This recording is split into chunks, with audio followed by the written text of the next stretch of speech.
What's one of the things people just misunderstand about the paving industry? Asphalt's the most recycled product in the United States by volume. Some of these projects are hundreds of millions of dollars. It's wild. What do you see as kind of some of the most exciting advancements coming to the asphalt industry? What are you seeing on the innovation side of the application of asphalt? I think the two areas that I would say that we've seen is, Please explain to me the science of a pothole. Why the hell do they exist? the main issue is, it's all about What would one change or improvement be that you would make within the construction industry? if I was going to change something about the transportation industry, it is going to be Welcome to Beers with Contractors.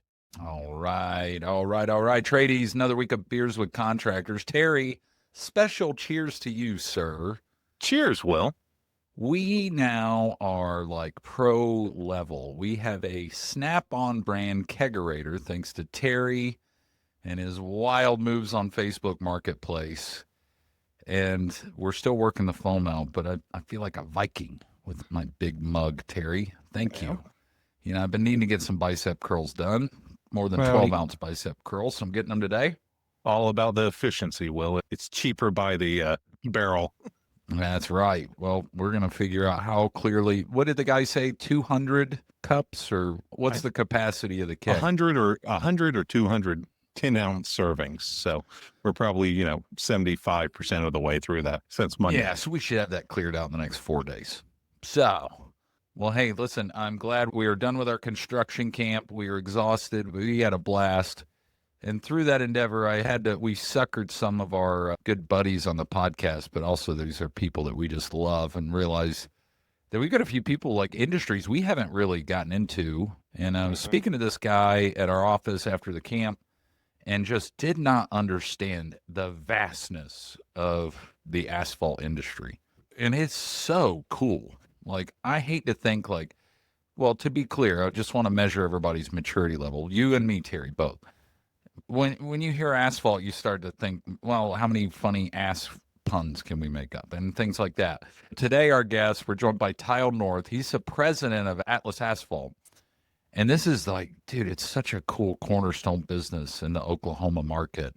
And just the infrastructure space with decades of experience with the OAPA, that's the Oklahoma Asphalt and Paving Association, and just site work and just all sorts of things. He steered Atlas through numerous industry evolutions, economic headwinds. I mean, he's got a wealth of just decades of experience.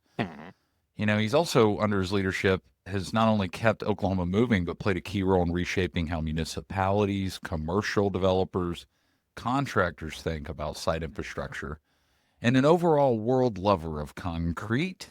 Our guest today is Tyle North from Atlas Paving. Tyle, good to see you, sir. I see you got some jingle today. Gentlemen, thanks for having me on. Thank you. Yeah, so hold on. We typically ask the guests, how the hell did you get into this? But first off, how the hell did you meet Terry? What prison cell were you in? What cell block?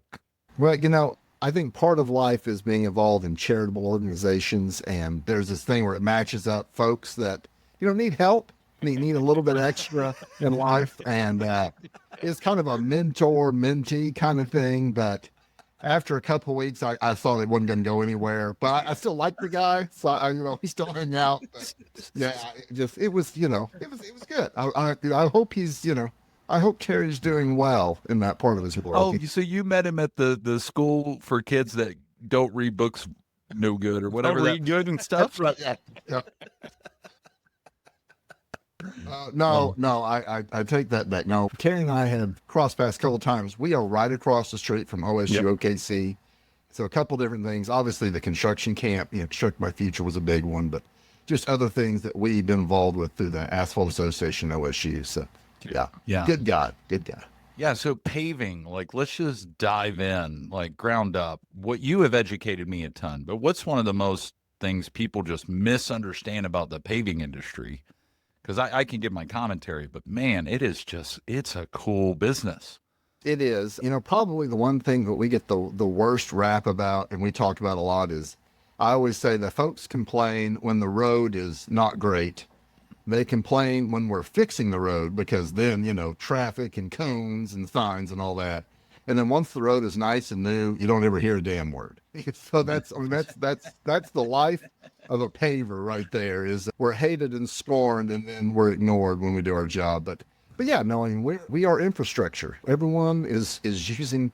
I think for every person in Oklahoma, they each own like 2 or 3 cars, and so we're there. We're right in the middle of it all as far as infrastructure and getting people to and from where they need to go. So. No, it is honestly amazing when you really think about it, how much paving and infrastructural systems play a part, not just in your day-to-day life, but also, the economy of the state in general. And you guys are really moving that forward. So when you look at the infrastructure and how you have ebbs and flows in the economy with booms, busts, and stimulus money, how does that affect your industry compared to other aspects of construction? We are kind of fortunate. And one thing is, being involved in this deep of a core infrastructure, it can't be ignored long. The owners, whether that be the state, Department of Transportation, counties, cities, they have to keep up with it because it's just so much forefront to the public. For us, we're in Oklahoma City, which is a very strong and vibrant city. And so we do a lot of work that's based off like general obligation bonds and sales taxes and stuff like that. So that stream stays pretty steady. Oklahoma, as far as the Department of Transportation, they do an 8-year plan. So they're forward thinking. No system's perfect, but they kind of keep things in such a way that it stays fairly steady. Our big impact is just cost of goods. I mean, that's going to fluctuate. When you're in the asphalt industry, when you're using something that's based off of the price of a barrel of oil, you got to be used to dealing with the ebb and flow of pricing. So that side of it, it can get a little crazy, but the other side of it usually stays pretty steady. Yeah. So take me through that, Tyle, because there's so much influence over your product with the market. But most of these contracts for the people that you supply, they've been negotiated like well in advance. Like, take me through the steps of how that works in the industry, because some of these projects are hundreds of millions of dollars. They're wild. Right. Yeah. So for hot mix asphalt, 5% of the material is the asphalt, the liquid asphalt, but it's 80% of the cost. And as technology has developed at the refinery, they make more money off fuel than they ever will off asphalt. So they found ways to make sure that they get every drop of fuel. Obviously, you got plastics manufacturing, all that other stuff. We are literally the bottom of the barrel with they have left over that they cannot sell any other place. So they can pretty much dictate their pricing for us and stuff like that. So that makes it interesting. But what the larger contracts do, and something that is helpful, is we do operate under index pricing structures. So the large, big projects like Department of Transportation projects, long-term projects, will index the price of the asphalt. So if the price of liquid asphalt goes up, I can charge more. If the price of liquid asphalt goes down, they can pay me less. But it's fair. It goes both directions, and there's a bit of a buffer built in.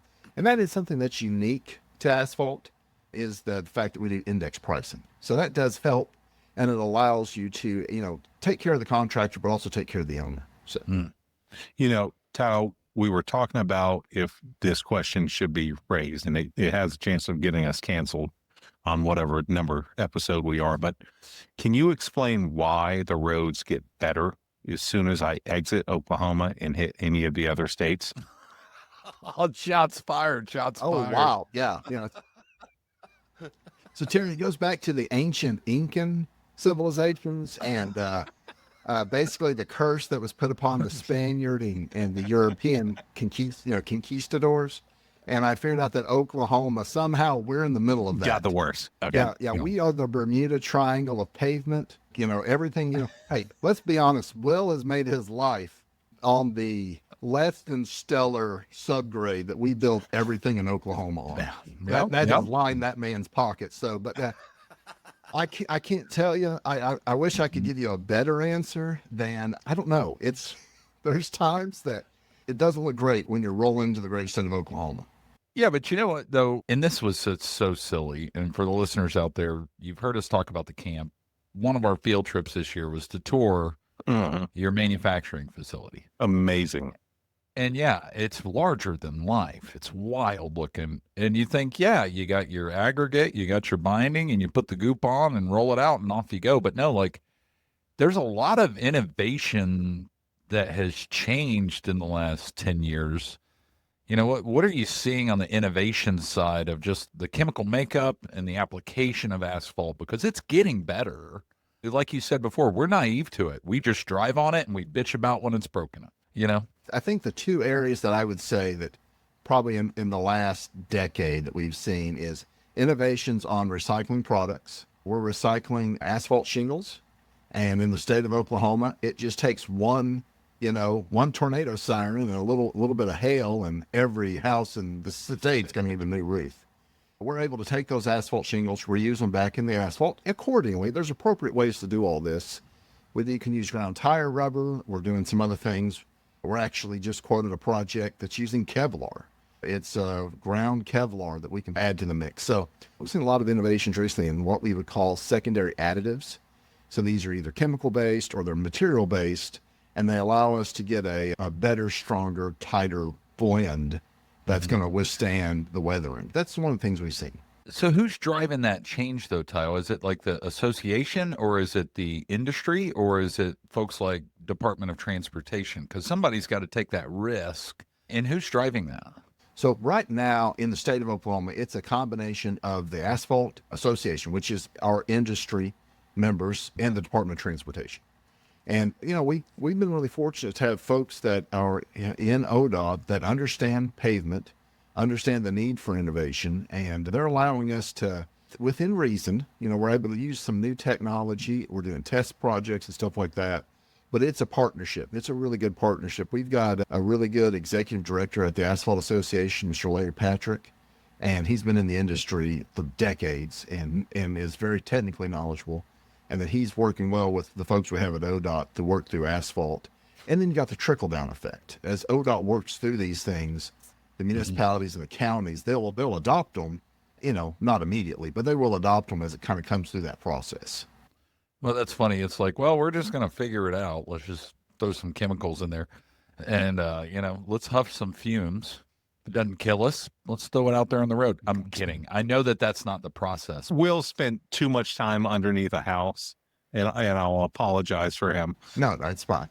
Yeah. There's economic drivers too. Like I said, when you're dealing with your main raw material is tied directly to a barrel of oil, you're going to find ways to use that in a way that you're utilizing it how you want, but there's cost-effective means that you can do. And something we talked about with campers is, asphalt's the most recycled product in the United States by volume. And we recycle asphalt, and that allows us to use less virgin asphalt and aggregate. So it's keeping stuff back on the roads, and it's allowing us to be cost effective. Yeah, so these are the weird, like, let's just call them dad facts that I liked about you, Tyle. Like, you don't associate asphalt with green, right? But it's the most recycled by volume product across the country. And I'm like, that's just neat. I like you, Tyle. Come on my podcast. But you're just a volume of all these stats and stuff like that in the industry. You mentioned something when we were hanging out last week about, like, by percentage, how much of the road surfaces or hard surfaces are asphalt versus concrete? So in Oklahoma, we are at 84% asphalt, and nationwide it's 93%. That's crazy. That's nuts. Yeah. A lot of the roads are asphalt. But so the idea is that we can take the top layer of asphalt off. Okay, we got an 11-inch section out there. I can mill off the top 2 inches. I can put back 2 inches of brand new asphalt. And as long as I do some base repairs and take care of everything, that's a new paving section. You can't do that with concrete. I can't go out there and peel off the top 2 inches of Portland cement concrete, but I can with asphalt. So perpetual pavement, Terry, I'll spell that for you later. Perpetual pavement, that's what we call that. I can take a paving if it's done right to begin with, and that can keep going on and on and on, and we can get more life out of the pavement through that process. So that's our big selling point in asphalt. So when you're looking at asphalt, especially when it comes to municipalities like the state, it's going to be a more cost-effective product and going to save the taxpayers money in the long run, right? Talking to an asphalt person, yes. Now, if you're talking to folks on the other side of that fence, they're going to say, no, of course not. So, but yes, the long term, as far as research done by, the different folks that study this stuff, yes, there's some good cost advantage savings if you do it right. Well, you're the only person we're talking to right now, and Will Good. doesn't know anything. Yes. So Just listen, Yeah. as long as you don't talk to anyone else, everything I say is gold. Well, exactly. Well, other Yeah. sources have said, and I won't disclose my sources, but Yeah. that's because Terry and I don't have any other sources besides just us hanging out here drinking. Yeah. So, But no, and honestly, there is advantages there's application for Portland cement concrete. My company, we place PC concrete. It's needed in certain applications, but for roadways, yeah, we can make that fit and we can make it cost effective. Tyle, I want to go in a different direction. This is your second year getting involved in the camp, right? And Yes. you were involved last year, and you didn't just double down. I mean, you tripled the amount of involvement you had this year. How do you see, from your position as an industry leader, how do you see the workforce shortage and the willingness to work with these young kids to explain these career pathways as something that benefits your industry and your company? tradies, running your small business can be demanding.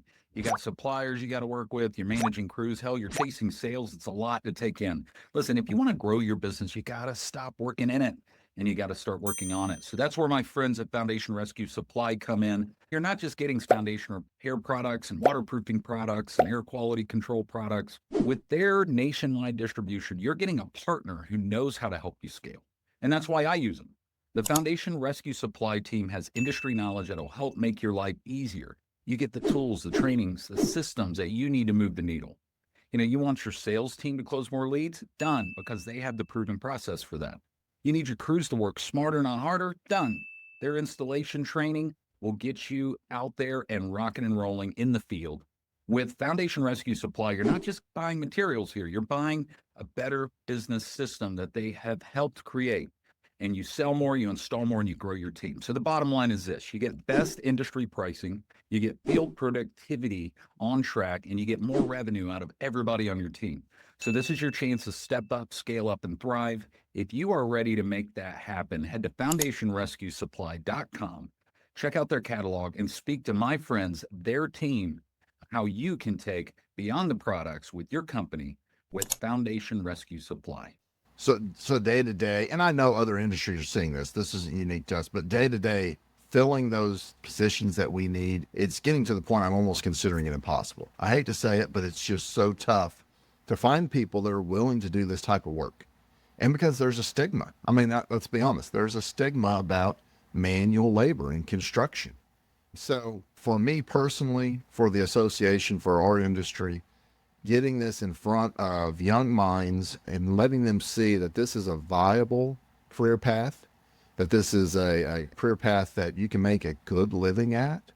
I think the one thing I don't do a good enough job about, and I need to do better, is also understanding the tangible aspect of it. When you're all done, you can look at a road that you built. When you can show another person, we built this. There's some satisfaction there of having something that you can say, this is something we constructed. So, but for us, it's the long term is we understand there's a stigma with doing construction work. And it's not just paving construction. It's all aspects of the trades, all aspects of construction, I mean, my generation, we were told you go to college, you get a degree, Right. If you don't do that, you're going to end up working, in construction, being a manual laborer. I mean, that's how it was presented to us. We've done ourselves a huge disservice in the culture of our country. But to be specific, Tyle, and of course, we love you being involved in the camp and all that stuff, but you are kind of attached to the hip to some pretty cool organizations like Rudy Construction. Gosh, who's the engineering firm? I'm embarrassed to not remember the Standard. engineering. Yeah, big jerk. Yeah, Yeah, those standard folks. testing. Yeah. I mean, you're connected to all these. What are some of the strategies aside from the camp that some of these paving companies and larger businesses are using to attract and retain talent, thinking outside of the box? I think for the thing I see that we're a little bit smaller on the scale as far as some of these other organizations, and something they've adopted better than we have is social media. I see a lot of the folks that we're partners with through different associations that have embraced social media, and they're excelling at it. And it's really cool. Like I said, it's one of those things where the scale and the size of the equipment that we use and the materials that we handle and the construction that we build, I mean, they've been able to tap into that. And as an industry as a whole, they've done a really good job with that. And they need to be commended for it, and they need to be encouraged to do more of it. But yeah, I think that's one of the things I've noticed recently that I've been very impressed with is, relating this and getting this in front of folks with social media. I do think it's important to mention, and I'm going to say this to commercial and residential contractors out there, that the Paving Association, so you had the Paving Association, Atlas, Rudy, Standard Engineering, Action Safety, and Department of Transportation. You guys showed up in force. I mean, there was 30, 40 plus industry professionals at any one point during the camp. Taking these kids through the industry. Yeah, I communicated at the board meeting for the association. My biggest struggle was fitting all of the corporate logos on our handout because we had so many industry partners involved. I couldn't fit them all on the card. That was the biggest struggle I had for camp this year. We had such great turnout. And I don't think we're unique. I know this is something that's kind of built into the construction industry and the trades. We are all salt of the earth people, and yeah, we're competitors. Don't get me wrong. We're out there day to day. We're competitively bidding against each other. But at the same time, when we see something that's going to benefit our industry or benefit construction as a whole, we've got folks that really want to step up and be involved. And yeah, the guys that we're involved with, like I said, we had 15 different industry partners of OAPA that either supported with sponsorship, supported with participation, brought out equipment, brought out manpower. It was amazing. It was great. I'll get on my soapbox. One quick thing. This year was also the charter year for the Women of Asphalt Association. So it's part of the National Asphalt Association and the National Women of Asphalt Association. Trish over at Silver Star, she's a rock star. I mean, this is like her vision was she wanted this in Oklahoma. And so they got chartered this year, and the Construct My Future Camp was their first official event as Women of Asphalt. They were involved, and it was amazing. And I told Trish, I said, you're going to see young women come through this camp, and they're going to see that there's a place for them in this industry. And so that was, like I said, I was so impressed with them and what they did, and just that they're pushing these kind of initiatives in our state. By touring your facility, it showed me it's not just like loading a dump truck and standing on a hot set of tarmac and spinning a sign around. Like, there are so many different layers to like that industry. That's how broad it is. And that's why I was like, damn, this thing is huge. It's massive. It's like pharma, big pharma, but it's just surfaces. We are more involved in the Illuminati than big pharma. I just want to make that clear. At those levels, yeah. I know you think big pharma's running the world, but it's not. It's not. It's a bunch of asphalt contractors and manufacturers behind the scene. Yeah. Petroleum, we get the bottom of the barrel as they're snorting that up. We'll get off the camp here in a second, but I had a great funny story of like a crew of kids that went to a heavy equipment supplier. They do rental and they sell the equipment and having a vendor day. And one of the kids was out there, and I got reported like, Mr. Will, you need to take care of this kid. I had to discipline him because he was out there hitting on the marketing girls. And I'm like, wait a minute, a middle schooler was like trying his shot with a bunch of 25-year-old marketing gals? Like, you should compliment that kid. Like, he's got eye contact, can do a firm handshake. He's got confidence. Like, this is a good worker. We're doing our job. But did you have any wild stories from working with the kids this last week that was just awesome? Also, the response too from the kids. I got great response from the kids. But I loved it. There was two things. One, at the kind of towards the 11th, 12th, I would say 12th hour, we were contacted to see if we could help with concrete placement, which I assumed was just a direct insult to me. But I took it okay. I'm like, yeah, we can do that. So I told my superintendent, I need 6 guys. I mean, 6 guys out there. We're going to have a lot of kids come through. We're going to be, teach them how to place and finish concrete. And he showed up with 3. So I all of a sudden became the 4th guy, and I'm out there just sweating. just out with these kids, and they're shoveling concrete, and we're slicking it off. We're teaching them how to edge, doing all this stuff. And this young man looked at me and said, "So, sir, how long have you been working with concrete?" And I was like, "Brother, I work in an office. They don't let me anywhere near this stuff. I mean, I know what I'm doing. Don't get me wrong, but no, I'm not working concrete. I'm sorry, but it's a good thing." And so, I directed one more guys that was there, and afterwards I had strong words with my superintendent. I'm like, when I say 6 guys, I want 8. We don't need to mess with this. But no, we had the response from the kids. It was a lot of fun. We at the asphalt plant, we talked about everything in tons. I was impressed how many kids knew what a ton was. I had a number of kids that could tell me that's 2,000 pounds. So I was impressed with that. And then the fact that we just kind of talked about the scope of what we do and just the size of the stockpiles of aggregate and, the silos that, that hold asphalt and all that stuff. I feel like I hope they made a connection with it because it's kind of tough. It's not as hands-on as some of the other things we do. So. Well, the funny thing about that entire story about that, like, hey, I work in an office, is knowing your passion for concrete. I got to see the finishing of that concrete, and it shows me that you were, I think, secretly sabotaging the concrete industry. No, I was so upset because these campers are like, we're teaching them, and they're slicking it off. We're teaching them how to float it out. They're edging it. They're doing a 2-foot square, and then they're writing their name out. Like, well, stop. You're defacing this concrete. Well, and the longer the day went, they started with just putting, like we said, put your initials in the corner. And then we got kids putting their handprints and I'm like, it was a nightmare. It was like a living nightmare for me. That's funny because, Terry, did you notice that as the day went by, the concrete truck got farther away from the area? Because Tyle's like, no, I'm going to make you wheelbarrow that stuff over here. Yeah, it was in the wheelbarrow, and then they had to roll it over. They had to shovel it out. I know one of the campers, a full square shovel of concrete weighed more than he did. And he got that shovel up and about just crumbled underneath it. I'm like, okay, we can do a half. We'll do a half shovel, but let's stick it in there. But yeah, no, they worked it. Yep. We had a few of them that was a little upset that they got a little splatter on their shoe or something. We're like, guys, this is construction. Yep. We're going to get dirty. We're going to get dirty. So, but the other thing, not me. But, we kind of walked them through that process, but it was good. And we had a ball. We had a lot of fun with them. It was great. And the other thing is, like, you'd walk over to whatever that event was, and the kids didn't want to leave. They were finishing extra concrete. They wanted to participate. They wanted more time.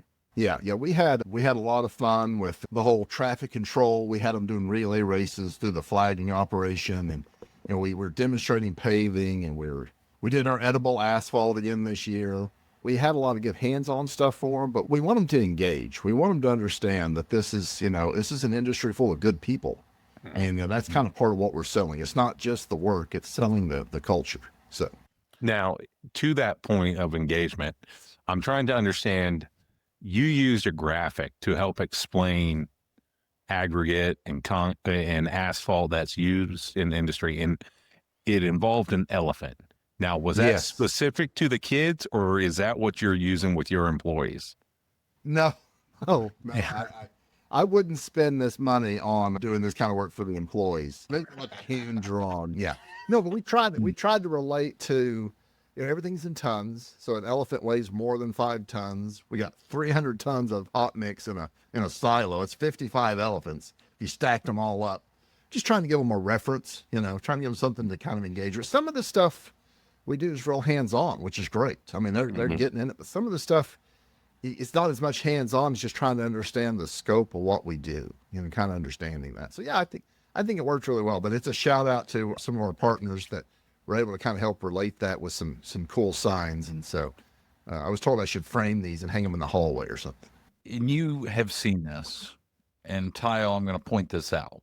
So I get to interview the kids during our camp, and then I want to get back into the industry. Okay. And every year I'm like, what's your favorite activity? And I get HVAC, welding. Welding's always top of the list. No offense, Tyle. No, I wish foundation repair was at the top of the list. It sure as hell ain't. But this shows the impact of who is giving the instruction. And because of your influence and what you did at the camp, I had more kids say paving, concrete, and masonry this year than I've ever had over any other year by a wide margin. And it wasn't just because they could eat the asphalt,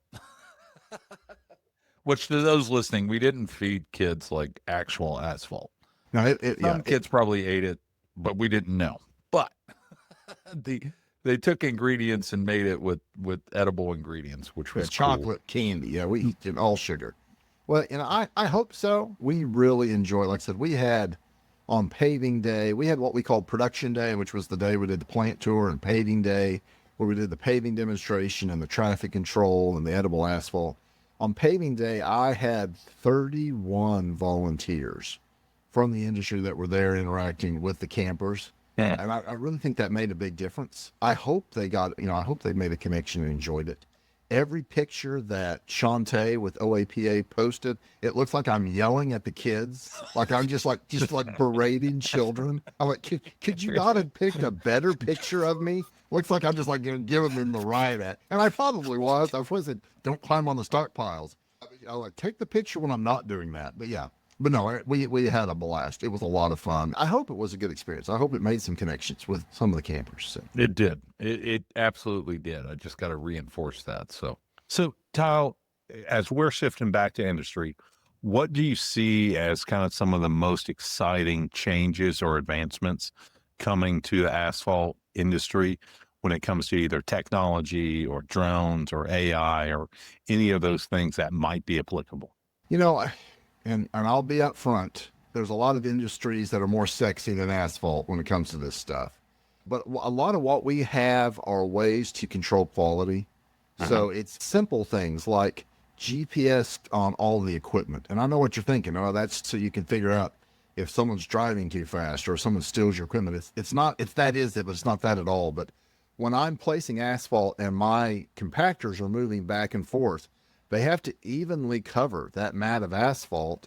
And if they're not paying attention and they miss a pass, with GPS technology, we can see the pattern that roller is moving back and forth, the speed they're going, if the setting on the machine's right, and it's recording all that. So it's allowing not only us, but also the owner to see that we're placing it. So my previous life was in paint and coatings. And, that's a very similar industry. I can sell you the best gallon of paint you can buy. But if you put it on a wall that's full of mold and mildew and falling apart, that paint can only do so much. And in asphalt, we can make the best mix we can make, but if you don't apply it properly and you don't follow all the correct steps, you're not going to get the best performance out of it. It's going to suffer. And so that's one of the things we're seeing a lot of is ways that we can ensure quality in the placement. And it's using really cool tech. But I'm not going to lie to you. Unfortunately, there's a lot of guys that have a lot of stuff that's, a lot more James Bond, but we're there. We're doing stuff. We're doing a lot of the GPS control work for controlling equipment. There will be times very soon, I think, that you'll have equipment that is unmanned. I think that'll be one of the next steps we'll see. I don't see that in a lot of what we do. So we do a lot of our work in live traffic, but I think earthwork, you're going to start seeing unmanned equipment more. That'll be completely controlled by GPS and stuff like that. It's all going there. So. Hold on, rewind, Tyle. Live traffic. What do you mean by live traffic? So a lot of what Atlas does, we do a lot of resurfacing. So we're doing a lot of what we call mill and overlay. We're taking off that top layer of the asphalt and putting more asphalt down. And you rarely are in a situation that you're going to close the road. And I know folks that are driving through construction sites. Okay. It's hell. It's hell. They're like, oh, it's the worst thing ever. But imagine if you were standing next to that, trying to do your job, and you got people driving past you that are not in a great mood and they're running late. So yeah, that's a big thing for us. So do you have statistical information? Obviously you have a professional opinion on the rush forward and merge or the zipper. What is the best one? The best one is the zipper. Best one is the zipper. And you're going to start to see There this. we go. We've settled it. But what you're going to start seeing, and these are things that my wife gets upset because we'll be driving to Dallas, or like we went to Austin a while back and I drove. I don't know why I drove to Austin. Should have flown, but that's okay. But you'll start seeing when I shift you to the left lane, so that you're going to merge back into the right lane, and then you're going to go through the traffic. And they're doing that on purpose. Now they're shifting you back and forth because you will zipper better if you don't feel like you're fighting.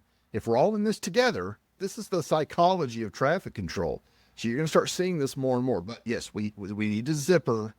Everyone needs to zipper. I think instead of teaching kids, no one's learning how to write with a pencil anymore. Let's teach them to zipper in a car. Let's just get rid of penmanship. They're not going to use it. Let's just teach them that and how to balance. I didn't know balancing a checkbook. I don't know. Terry's probably the one I know that writes it. Do you still write checks, Terry? I think he's still bartering like chicken eggs for stuff. Hey, it is a cash economy. Come on now. Is he using gold and silver bullion still? Is this what's happening here? Invest in your precious metals, my friends. Okay, but yeah, no, zipper. If nothing else of this interview is used, it's just me saying the word zipper like a dozen times. And then you can show some graphic that the federal highways got and showing how to zipper. Please do that. Likes and comments from some 20-somethings that are totally unrelated to the construction industry, just all because he said zippers. It is. Actually, it'll probably be something that comes from the sexual community and something of BDSM and all that. And it'll be like, man, this guy really likes his zippers. And then they find out he's an asphalt guy, but they confused it with the elephant in the background and all that good stuff. But it's just a guy yelling zippers with elephants in the background. Yeah. So, Tyle, I want to talk about something that is the bane of like existence for most adult human beings because we deal with this. And it's like we're driving to work, everything's good, and then conk, conk. And by the way, I can hit every single one of these. I don't even try. I am good at it. But please explain to me the science of a pothole and why the hell do they exist? Okay, so I will tell you this. There's a little bit of some part of it is you. Okay, so part of it is. Don't throw that evil on me, Ricky Bobby. No, I'm not saying you. It's the It's not me. you. It's you, Will. So part of it is the cars. You know, if we didn't have cars, we wouldn't have potholes. But no. The main issue is it's all about water. It's all about water. Huh. So, as everyone knows, I'm saying something that everyone knows. Water is the only liquid that when it gets cold, it expands. Right? I guarantee you not everyone knows that. Everyone knows that. Okay.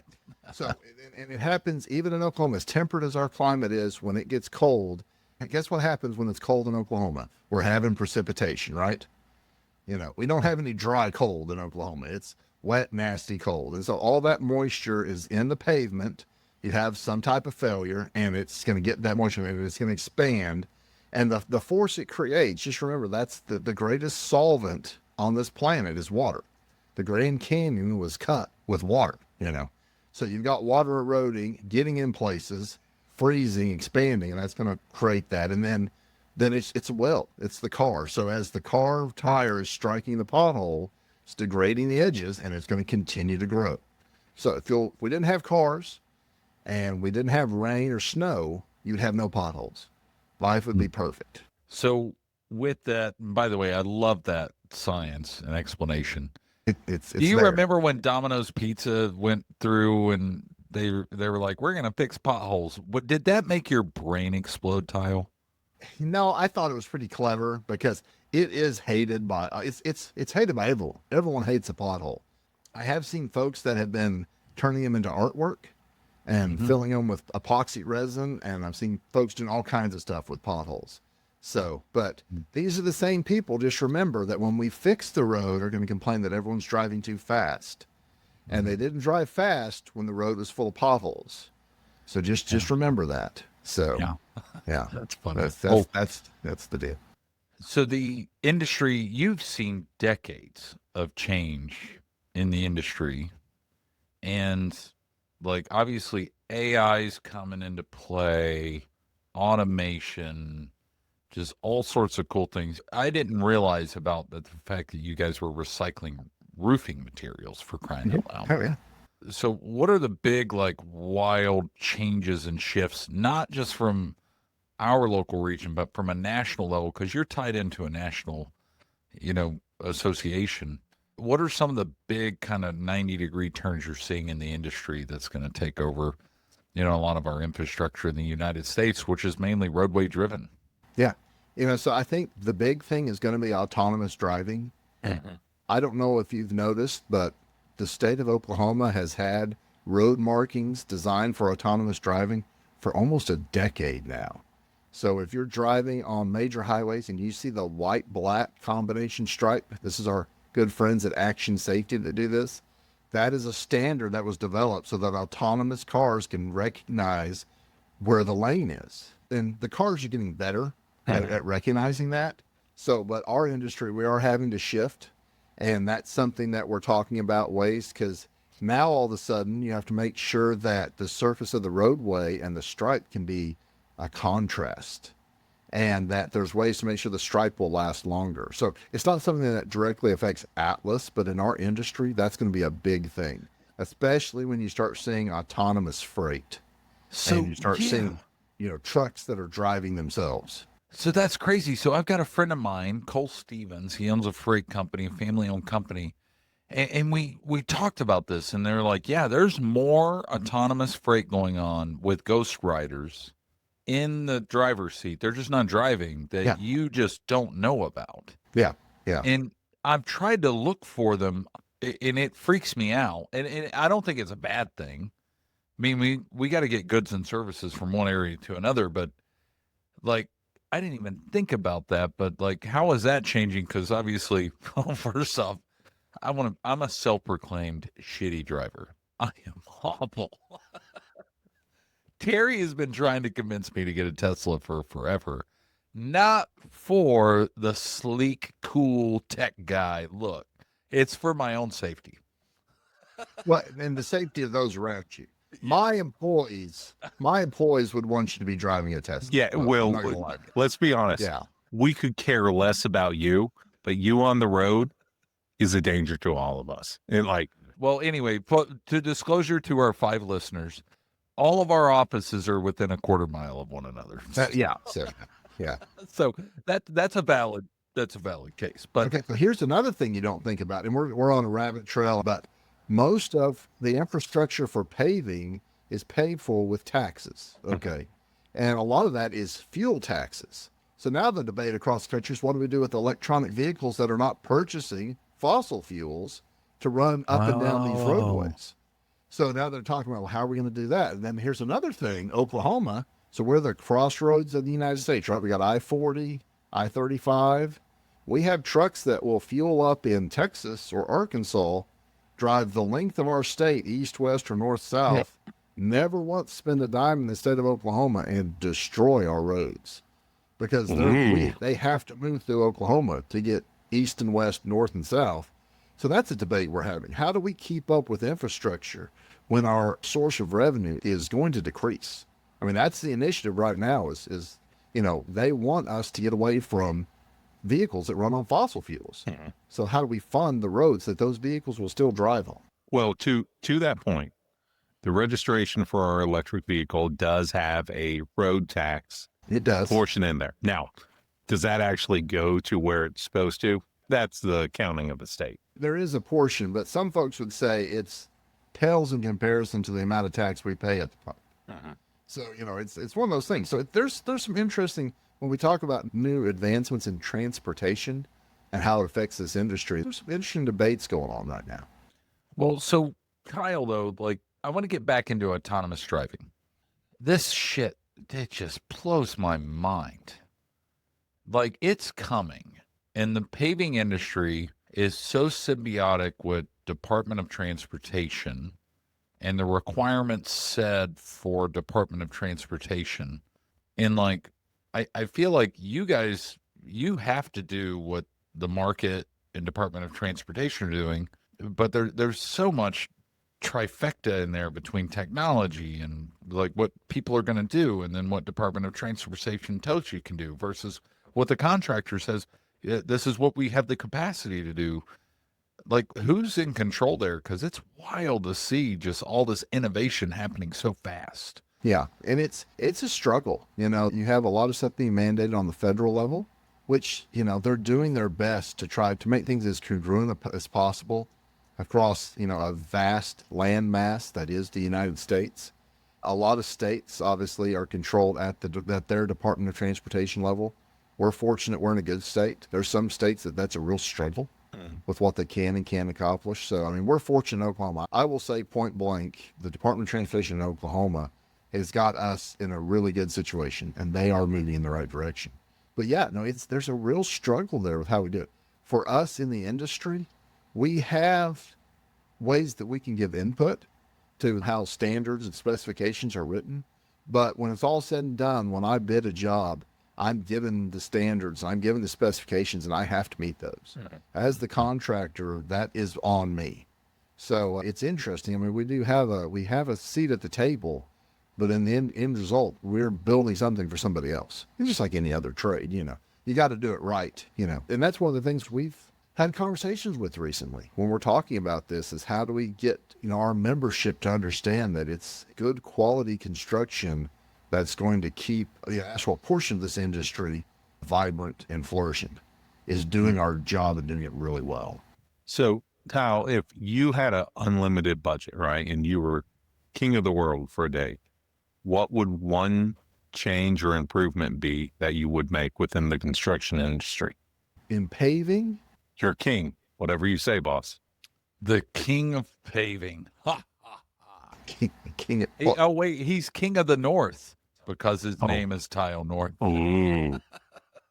I think for me, if I was going to change something about the transportation industry, it is going to be dealing with distracted driving and dealing with technology in people's hands when they're operating a motor vehicle. Yep. And I think a lot of people don't understand that if I were a commercial driver, if I had a CDL and I was operating a commercial vehicle, there's very specific rules about what I can and cannot do with a mobile device while I'm operating that vehicle. There's certain things I can or cannot do as far as how long I can drive and what my physical and mental condition is in order to operate that vehicle. But people get behind the wheel of a car and, you know, it is getting out of hand. It really is. So if I was going to wave a magic wand, no offense, Will, but it would be just you guys would just vanish. Yep. It would be the Thanos snap and all the bad drivers just go away. And there's like 8 of us left. You know, we don't know what to do with all these roads. But yeah, that would be the thing. We've got to get a handle on distracted driving. We've got to get a handle on people using technology behind the wheel. And that's something we're getting more and more distractions are being put inside the vehicle. Yep. You know, so it's my soapbox. I'm sorry. I wish I could say, you wanted me to say like all the streets would be made out of solid gold or something, and, you know, or something like that. But no, that would be it. That's my magic wand scenario. No, I don't know. I think I saw it on Action, and I think they might have came up with it. But they have that sign that basically it's a kid's drawing that basically says, "My dad works here." And for all you people out there who are on the phone, setting the radio, doing whatever you are doing when you should be driving through these construction zones, just stop it. I mean, you are making a choice that whatever you have to do is more important than the value of that individual's life on the side of that road, working to improve your world. Yeah, it sounds dramatic, and I know some folks that are just gonna be like, oh my gosh, but no. Yeah, that whole campaign of my dad works here, that began in Oklahoma. I think it's nationwide. I think other states have adopted it, but that was the brainchild of an Oklahoma company, Action Safety Supply. I keep mentioning them. They're great folks. Yeah. One of our biggest, most evolved partners. But these guys, they deal with it more than anybody. Yep. They're out there setting up before I even get there. Their guys are out there in the middle of it, and they don't even have the protection of the cones because they're the ones setting up the cones and the signs and all that stuff. Yeah, so it's crazy.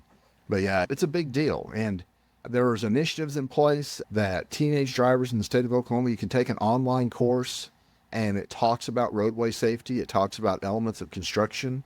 And I'll get that link. I'll send it to you guys. I think we should put that in the comments. Yep. If you have a teenage driver, or if you have a teenager that's got their permit and they're learning to drive, there's incentives that they get if they complete the course. And this is something in the state of Oklahoma. I'll make sure to get you guys that link. That's something, if we help get the word out, it will help. It really will.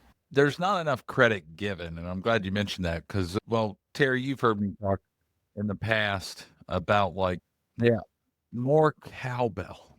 We've talked about this in the past, like for some odd reason, like when it comes to accounting and money, like everything originated in like Italian merchants in the Mediterranean, right? But when it comes to transportation, there is a ton of stuff that has originated in Oklahoma. Yes.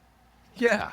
Like what you just Absolutely. mentioned about driving, and then also like the parking meter. Mm-hmm. And oh gosh, it just skipped my mind. Oh, Do you know what, yeah. Tyle? You know what other great invention came from Oklahoma City? Okay. I knew the parking meter, Yeah. and I'm going to draw a blank. Shopping The cart. potholes did not originate The in Oklahoma. pothole did not. Those were always those were always there. but Ancient no. Rome. Yeah. Yeah. They had potholes. No, I think we can claim the inventor of the shopping cart. We can. I Yeah. didn't know that was transportation related. You're transporting your goods to your car. Yeah. Has wheels. Oh, It does. Does Now, Ted get back and forth to work in a shopping cart? I will say this, and this is totally unrelated to construction at all. But Terry, Sydney drugged me. She didn't drag me to this. Actually, I went Willingly? voluntarily.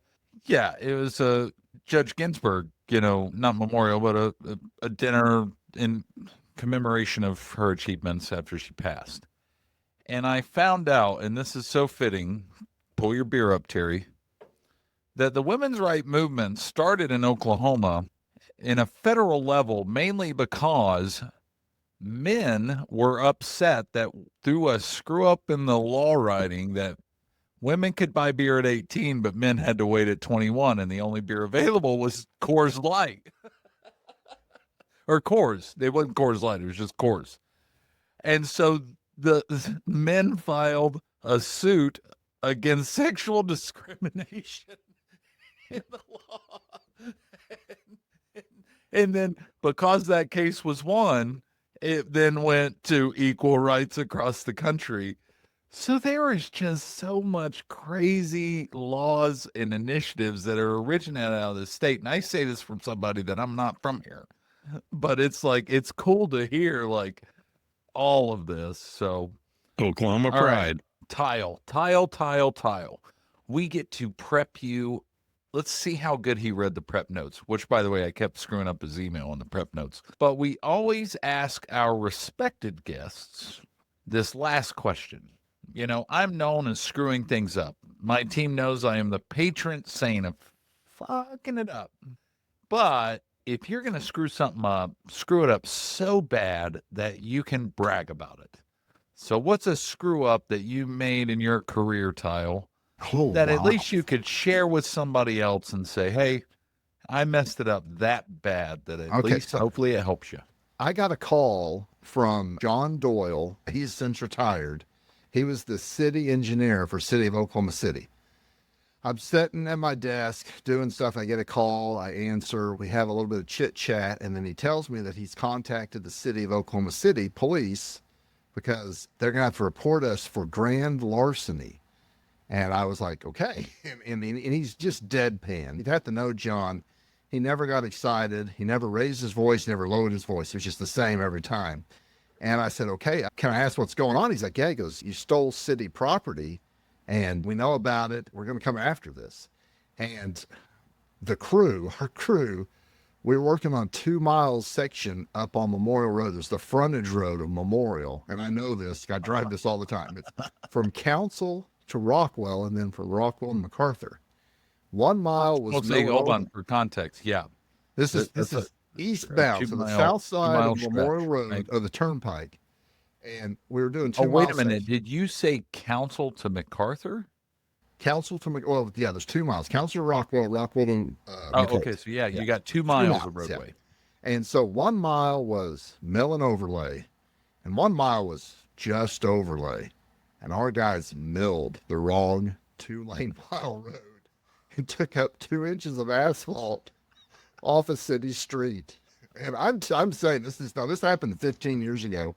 So I'm pretty sure the statutes of limitations, I'm going to be protected on this. But yeah, I got a call that my crew had milled the wrong road and had taken up 2 inches of asphalt where we were not supposed to have taken up any asphalt at all.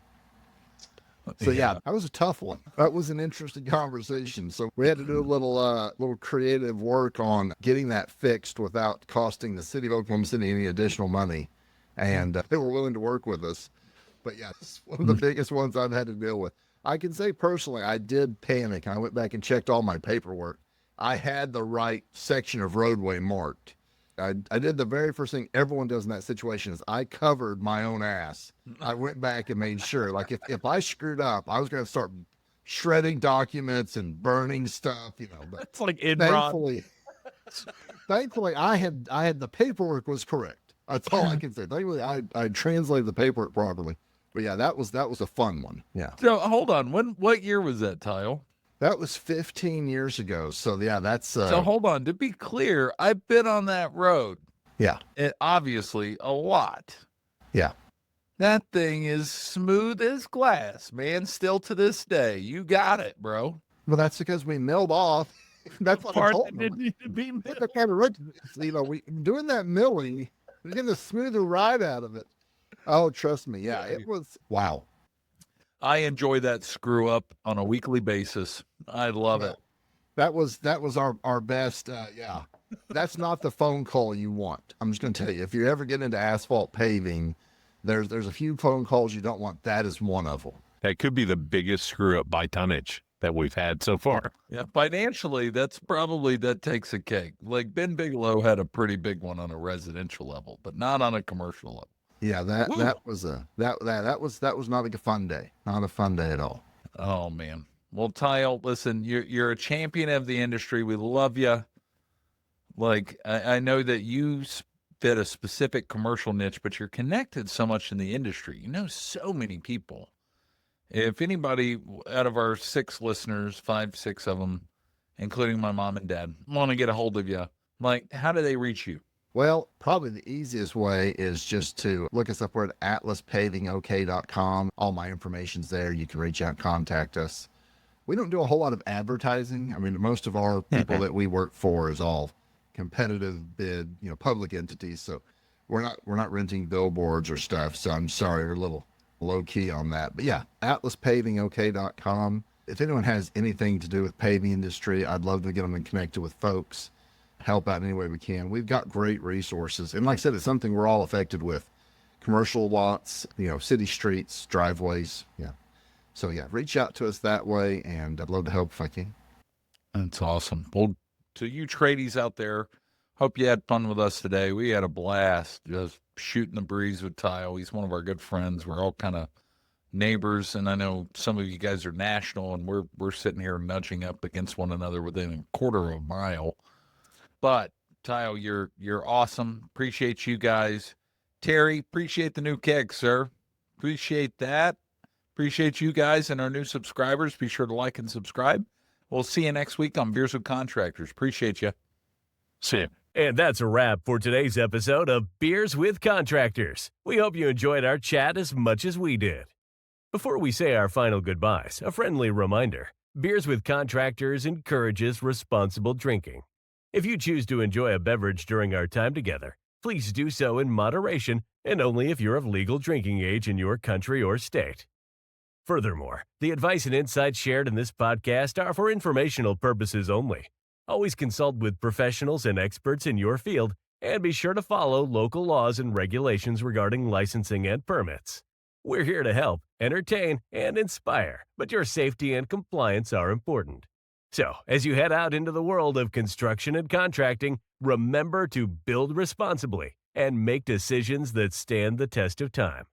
Thanks for joining us today. We'll catch you on the next episode of Beers with Contractors. Until then, cheers to your success.